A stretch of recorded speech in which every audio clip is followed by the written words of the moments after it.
If your plans tomorrow take you to West Springfield up to the Big E, which is still ongoing, temperatures will climb quickly through the 70s to peak near 80 degrees. But we want to draw your attention to the 6 and 9 o'clock time frame, as that is when we start to see an increasing risk for thunderstorms. It will be muggy tomorrow when you join Scott Haney and Jill Gilardi throughout the morning tomorrow and at noon. They'll have some new data to share with you on First Alert Futurecast. The most recent runs are showing that everything is essentially dry through the daylight hours on Tuesday, maybe an isolated shower tomorrow evening, but it's after sunset tomorrow when we see the increasing risk for downpours, some rumbles of thunder. Given the timing, we are not expecting severe weather. However, this is your first alert that things could be a bit wet tomorrow evening. But by 8 o'clock in the morning on Wednesday, we're back to mostly dry. Again, maybe an isolated shower Wednesday, but Wednesday night, we see the chance for rain start to ramp back up. And that's all in association with this stalled out boundary, allowing an area of low pressure to move along it. And what happens is this boundary starts to lift north back into Connecticut, bringing a period of rain Wednesday night into Thursday morning.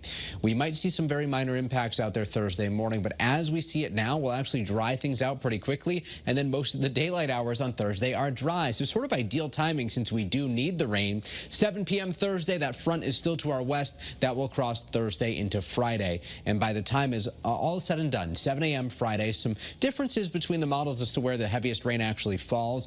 The European model showing 1 to 2 inches across Connecticut. The American model keeps that a little bit farther to our south and west. We'll be watching very closely, but either way, we are looking ahead to some needed rain. And that muggy air will stick around all the way through the end of the week. But once that front crosses on Friday, we'll slowly filter drier air back in with pleasant conditions returning for Saturday. So as we just mentioned, some differences in our models between where the heaviest rain sets up. This particular model showing some of the heaviest rain trying to make its way into Connecticut. We will continue to watch that and monitor over the next several days.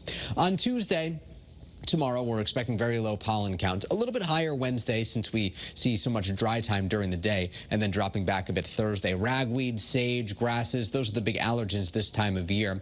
And the other thing that happens a lot this time of year is that the tropics are quite active. We have Hurricane Gabrielle. It is a major hurricane, Category 4, and it continues to maintain that strength as of the 11 o'clock update. It'll weaken as it lifts northeast away from Bermuda. Even though it's very far from the United States, there is a higher rip current risk for Atlantic-facing coastline, and there are 2 more waves that we're watching. This one in particular has an 80% chance of actually becoming named in the next 7 days. Back here at home, things are pretty quiet. Great visibility in our iCam here right now in New Haven at 69 degrees. Winds are to the southwest at 7 miles per hour. The increasing cloudiness and southerly winds will keep temperatures essentially where they are right now, dropping very slowly into dawn tomorrow.